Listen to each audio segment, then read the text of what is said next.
Ready হয়ে বেরিয়ে পড়েছি। আমার দেখা দেখা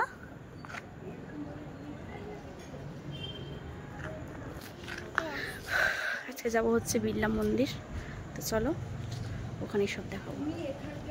তো আমি আমার বান্ধবীরা সব রওনা দিয়ে পড়েছি বালিগঞ্জে বিড়লা মন্দির রয়েছে।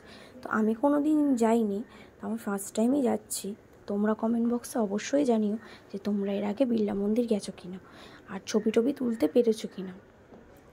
তো ছবি তো তুলতে পারলাম না, যাই হোক মন্দিরটা তোমাদের এখান থেকে দেখে নিলাম, কারণ ক্যামেরা অন ছিল না। তারপর ওখান থেকে গেলাম ইস্কন মন্দির। সবাই জানো ইস্কন মন্দির হলো কৃষ্ণর, তো কৃষ্ণকেই ইস্কন দেবতা বলি আমরা। তো দেখো এই জিনিসটা দেখে তোমাদের মনে হচ্ছে না মায়াপুর চলে এসেছি না, কিন্তু না, এটা মায়াপুর নয়। এইটা তোমার মিন্টু পার্কে বালিগঞ্জ থেকে একটু এগিয়ে 10 মিনিটের হেরফের। তো এখানে আমি চলে এসেছিলাম। এখানে অনেক দিন আমি আসতে চেয়েছিলাম, কিন্তু যাই হোক সম্ভব হয়নি, হয়তো কৃষ্ণ ডাকেনি তাই যেতে পারিনি। তো শেষমেশ তার কাছে চলেই গেলাম।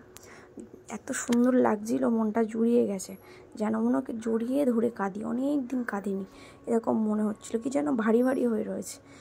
যাই হোক তারপর ওর কাছে ঘুরে ফুরে এলাম। আমি অবশ্যই ইস্কন মন্দিরে আবার যাব। তো বেশিক্ষণ কাটাতে পারিনি, কিন্তু মনটা সত্যি খুব ভালো লেগেছে। তোমরা অবশ্যই জানিও যে কারা কারা ইস্কন মন্দিরে গেছো আর কেমন কাটিয়েছো। টাটা, আবার দেখা হবে নেক্সট ব্লগে।